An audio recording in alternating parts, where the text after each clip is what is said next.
position. All right, Joseph Walker.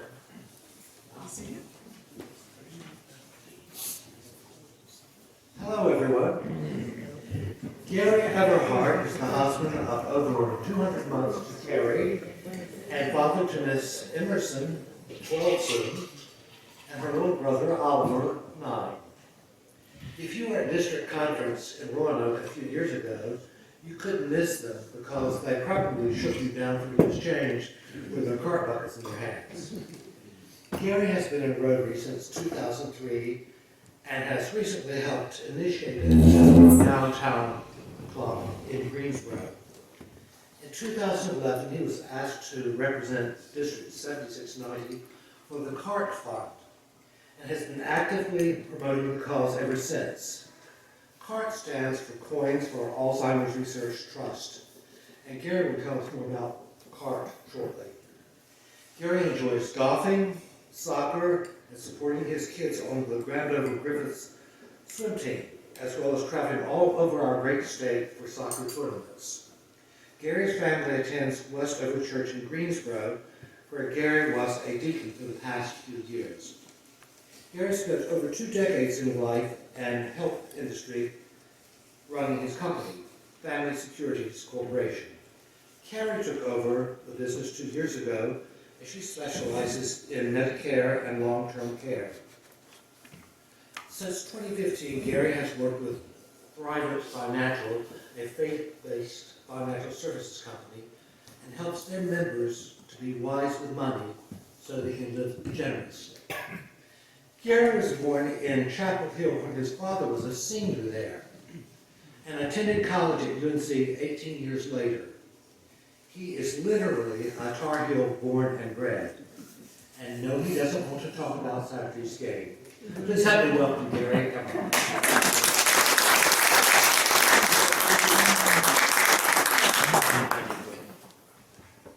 I'll talk about last night's game if anybody wants to, but not Saturday. That was tough. That was tough. Joseph, thank you for sharing with me a little bit about your Alzheimer's story. Many folks here probably have an Alzheimer's story. My name is Gary Everhart Jr. Are we on Zoom today with folks? Mm-hmm. My name is Gary Everhart Jr. And I want my children to know Alzheimer's. Not the Alzheimer's that you and I know today, not the Alzheimer's that affects nearly every family in this room today. Not the Alzheimer's that took my granddaddy away from our family in 2006, before he died on Christmas Day 2 years later. We start out with maybe a little lighthearted information here. Would anybody in the room like to reduce your risk of Alzheimer's by 50% or more? Just raise your hand for me. Fantastic. Love to see all those hands go up. So I'm going to give you a couple of hints.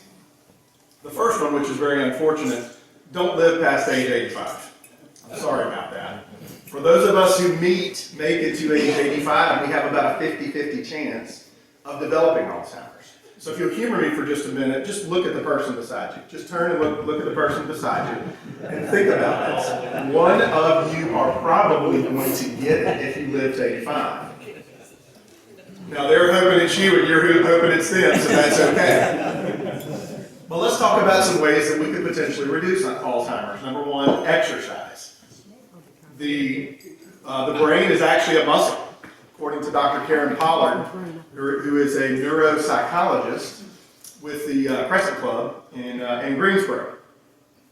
And she says that regular exercise really helps with pumping blood to the brain, just like we do to the muscles. Anybody in here like Indian food? Curry? Turmeric? Anybody take turmeric for inflammation or something like that? Well, Alzheimer's is inflammation of the brain.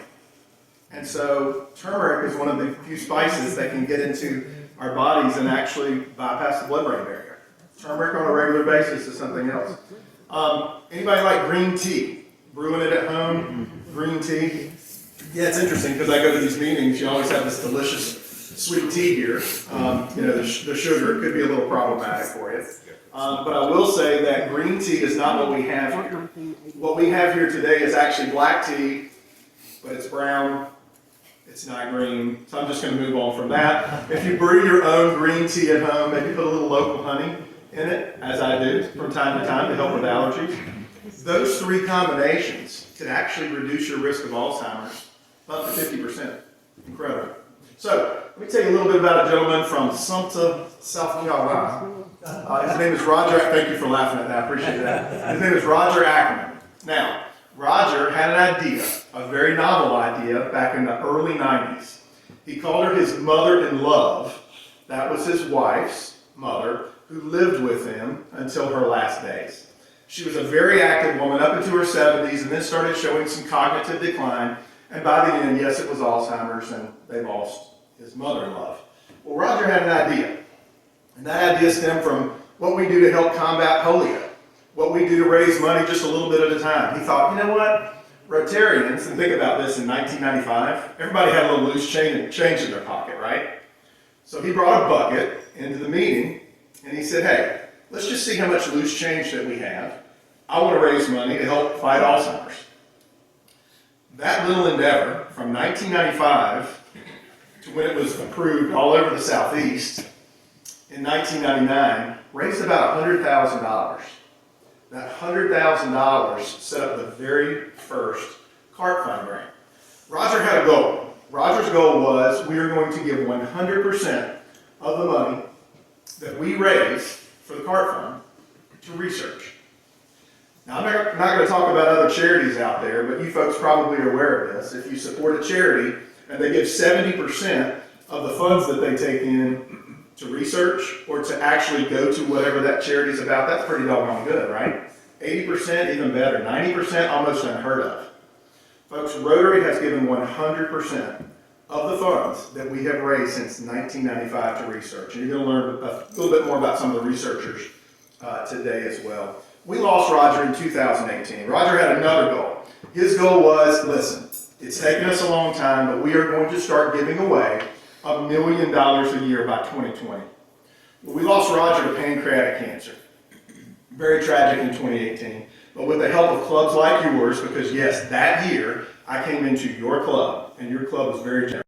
Went all over my district here, 7690, talking to 51 clubs to get them on board. And folks, I love these blue buckets out here. Some of the clubs, I walk in and there's a blue bucket sitting out front and it's got a lot of stuff in it, and the club doesn't talk about it very much, but your club does, and I appreciate that. So what I'm going to do here is kind of go through the situation of how we select our CART fund grant recipients.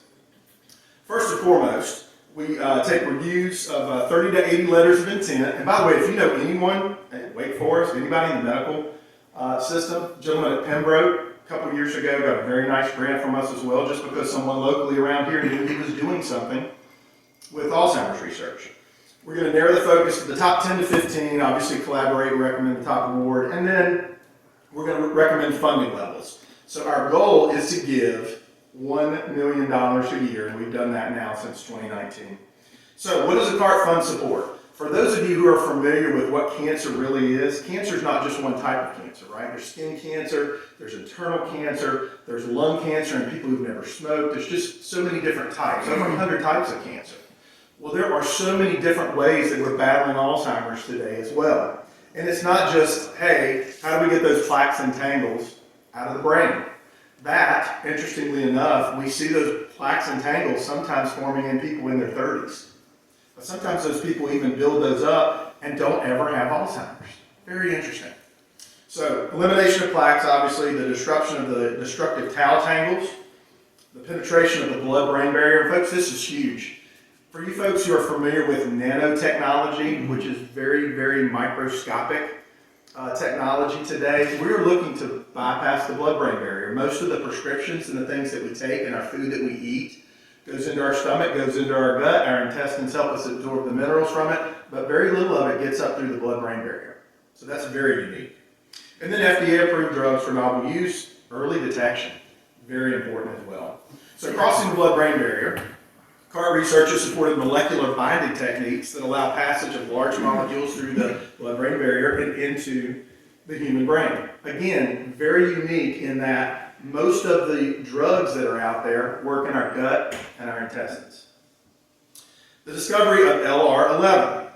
So remember I told you about a gentleman in 1999 by the name of Dr. Gary Levy, and he used the very first fund that we ever gave out in 1999, $100,000. So it was 4 years, almost 5 years, to raise $100,000.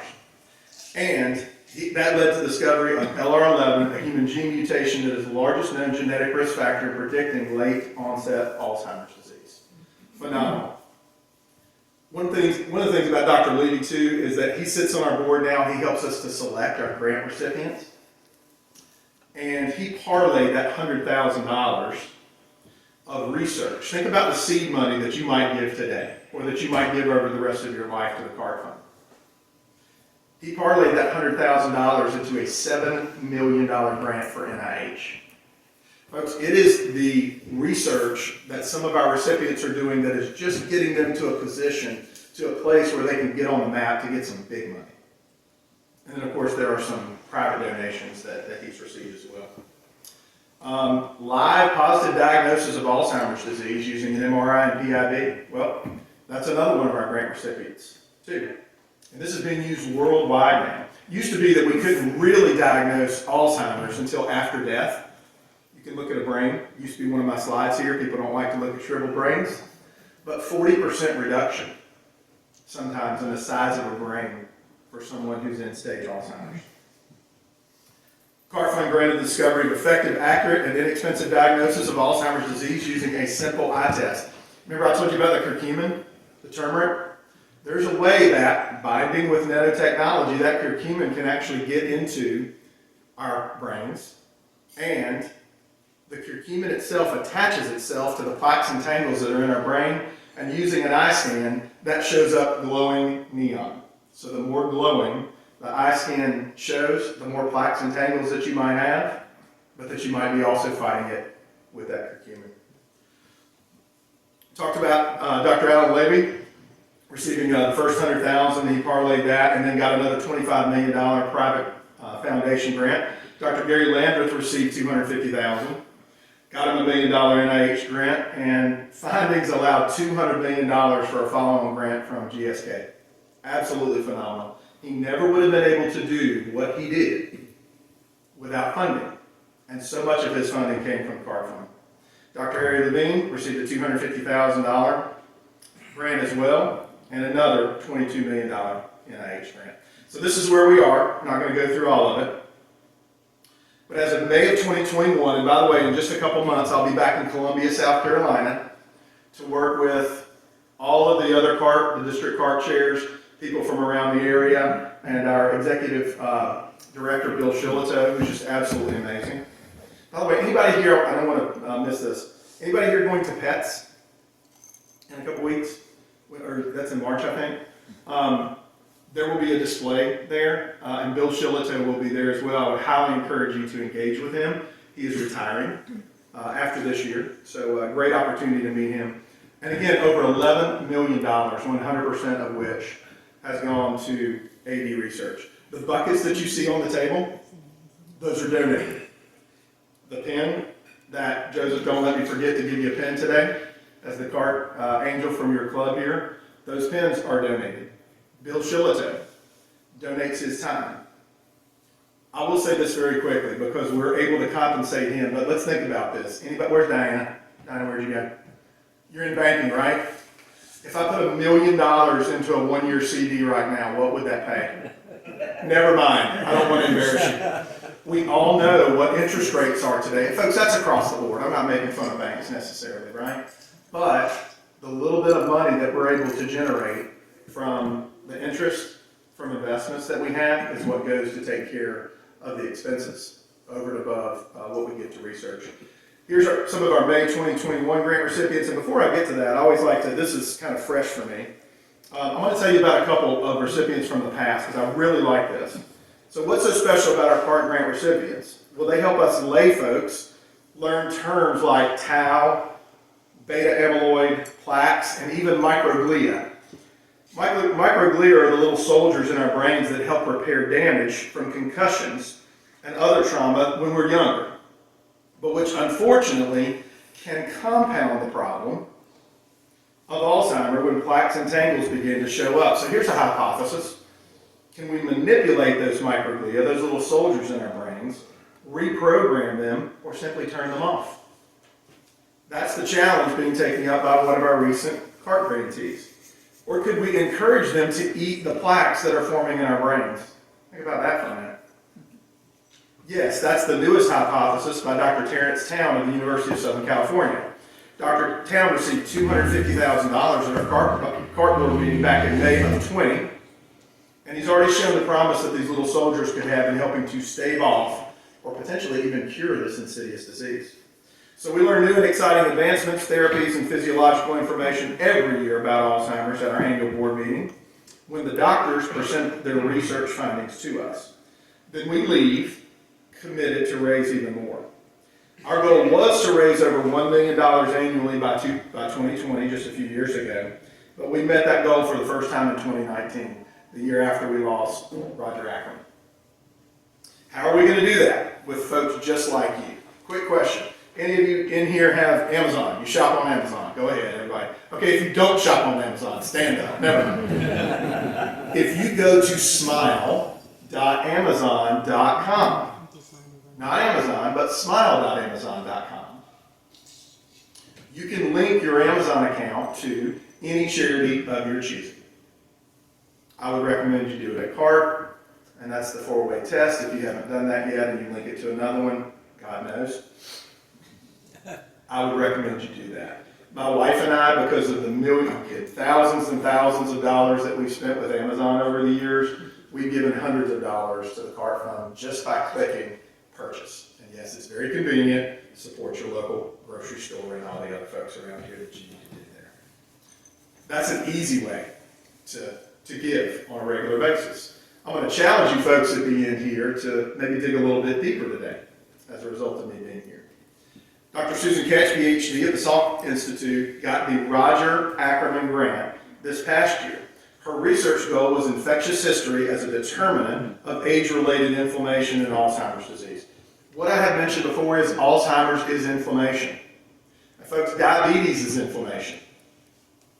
Arthritis is inflammation. There are a lot of different cofactors between Parkinson's and Alzheimer's as well. Again, inflammatory diseases. Dr. Jose, I'm not going to say his last name there, $200,000 research goal, tests the central hypothesis that tau impairs ribosomes in Alzheimer's disease, thereby damaging memory. Dr. Nicholas Bartholomew, $200,000 to create a blood test to screen for early Alzheimer's disease in an asymptomatic population. Wouldn't it be interesting? And I know some people might not want to know. I'm 51 years old. Nobody's surprised that I just said, okay. I'm 51 years old. I have a family history of Alzheimer's. I told you in the beginning that I want my children to know Alzheimer's. Both of my grandparents succumbed to Alzheimer's. So yes, it's near and dear to me. Might want to know the answer to that test and might not. Dr. Miley Wong spoke to us in very broken English, but she did a magnificent job of telling us how we're looking at alternative splicing of genes that may contribute to Alzheimer's disease pathology and cognitive effects. Dr. Gilberto Gallardo identifying anti-inflammatory molecules for therapeutic intervention of Alzheimer's disease. And folks, you can tell by what I'm sharing with you here, there are so many different ways that we can tackle Alzheimer's. These individual researchers all have their own special way. What I love so much about when we leave that conference, they're all trading business cards. They're all saying, hey, how can we collaborate on this? How can we learn more about what you're doing to fight Alzheimer's that might help me to determine how I can fight Alzheimer's as well? Exercise. Talked about that earlier. So there are several different ways that you can contribute. And again, I told you I'm going to challenge you in just a second, but I brought a couple of extra blue buckets here. So how else could you help?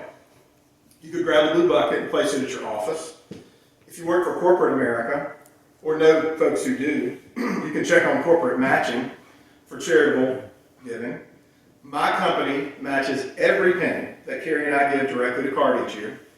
You could hold a fundraiser in your loved one's name or even consider an estate gift. I have a client right now who has no beneficiaries, 0. She's prepaid her funeral.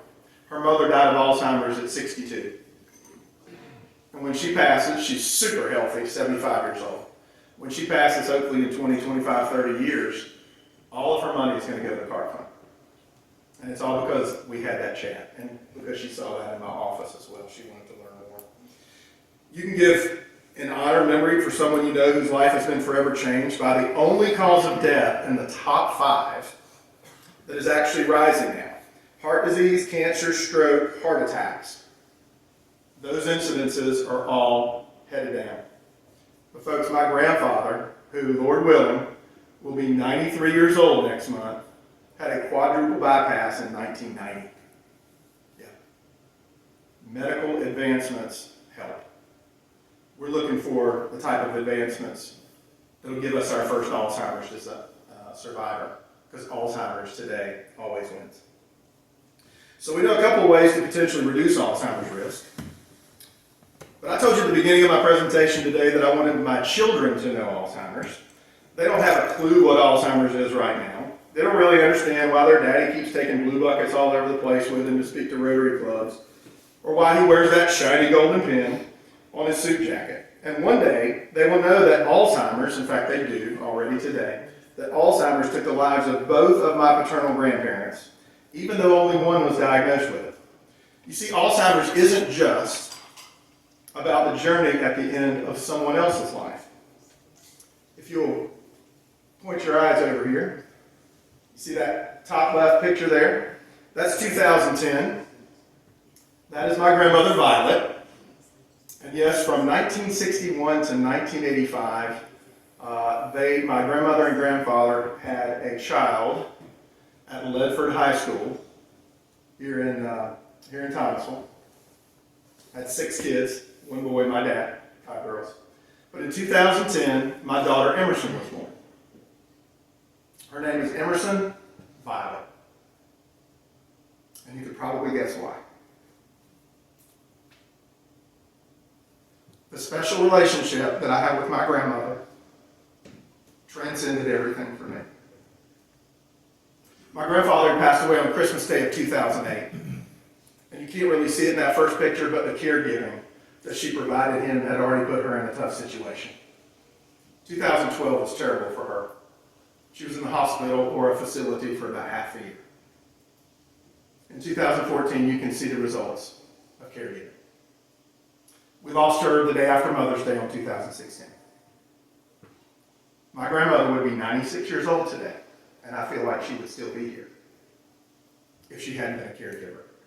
And folks, I can give you the statistics. Bottom line is this: if you are a caregiver, especially if you're a caregiver for someone with Alzheimer's, and you know people like that, maybe you give today in honor or in memory of them, they are so much more likely to end up in worse shape than the person that they were caring for, and in some cases, to pass away.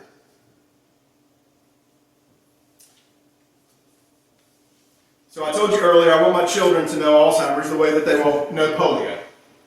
There once was a dreaded disease that killed millions of people, including their great-granddaddy and unfortunately their great-grandmama.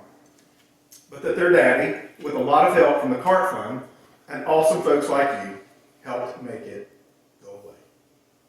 Thank you for your time today.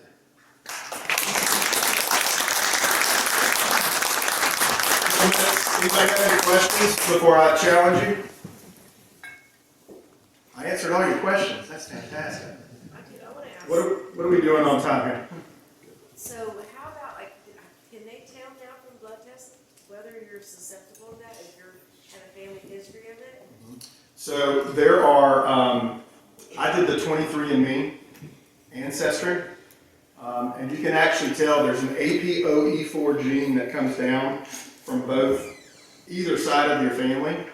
If you have them from your mother and your father, there's about a 70% chance that you will develop Alzheimer's at a certain point. And folks like that, a lot of times, unfortunately, like Joseph's mother, who back then, in the 70s, they knew what it was. The first Alzheimer's case was 1906. Back then, it was, hardening of the arteries or dementia or something like that, but it really is, for the most part, Alzheimer's. One of our researchers is working on that blood test as we speak. Yeah, because if you have a family history, Ed's father just passed in August of Alzheimer's, and scary, Sorry for your loss. And a lot of times, like I mentioned earlier, there's two losses. We lost my grandfather in 2006 because he could no longer speak. He could no longer recognize his spouse. He was facilitated. And then we lost him again Christmas Day of 2008 when he passed. That was mercy. They say it's the longest goodbye. It is. It is indeed. Any other questions? So, yes, ma'am?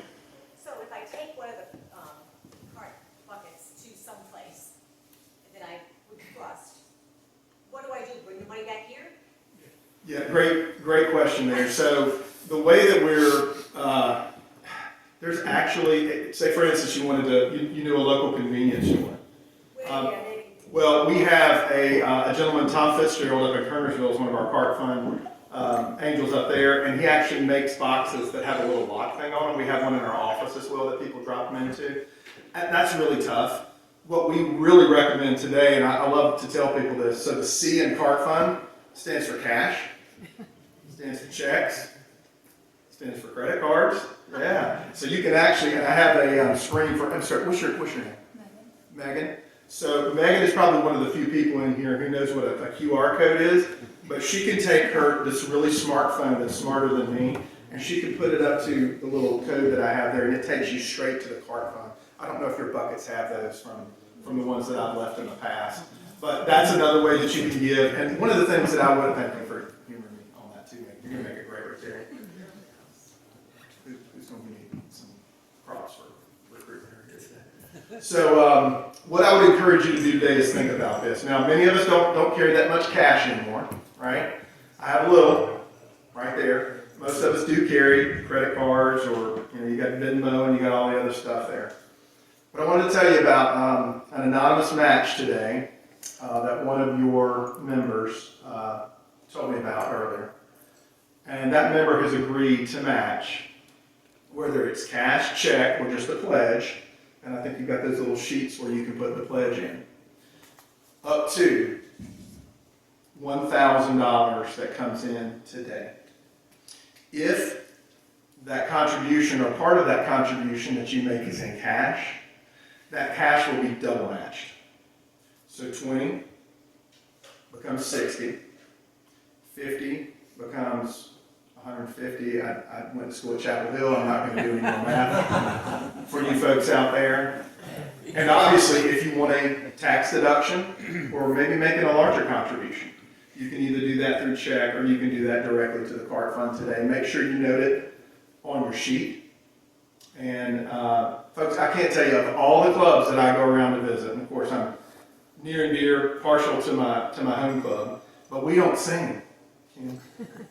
Except we tried to sing some Christmas hymns, and that did not go well a few weeks ago. I'm just going to say that. But I love what your club does. I love where your heart is on this. Everybody in here, sooner or later, will probably have an Alzheimer's story. My goal is that my children look back at Alzheimer's and say, man, how about that? There was something that killed millions and millions of people back then, and now it's gone. Thanks to folks like you. Thank you for your time.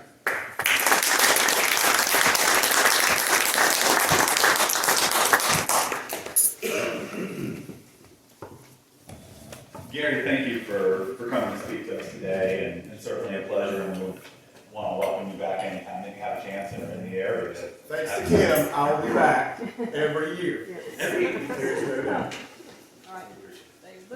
So I know most of you guys are familiar with the sheets that are in the CART buckets. If you will fill out your name, the date, if you will indicate that you want to do a gift to CARTS and fill out the amount, and indicate at the lower part that it will come out of the Thomasville Rotary Foundation, then as Kim says, and it's her favorite words, hope will bill you for it. So if you want to fill that out today, if you don't have cash with you, don't have checks with you, do that, slip it back in the CART bucket. We'll get those after Rotary today. If anyone on Zoom can text me, I will fill out a form for them. Okay, Kim just said if anyone who's on Zoom wants to fill out one of the forms for CART, text Kim and she will fill it out for you. Okay. Other announcements or good news to share, we've heard a lot of great stories, a lot of people who are in need of prayer and families right now, absolutely. But good news to share or other announcements at this point? Good news is that you are back with us.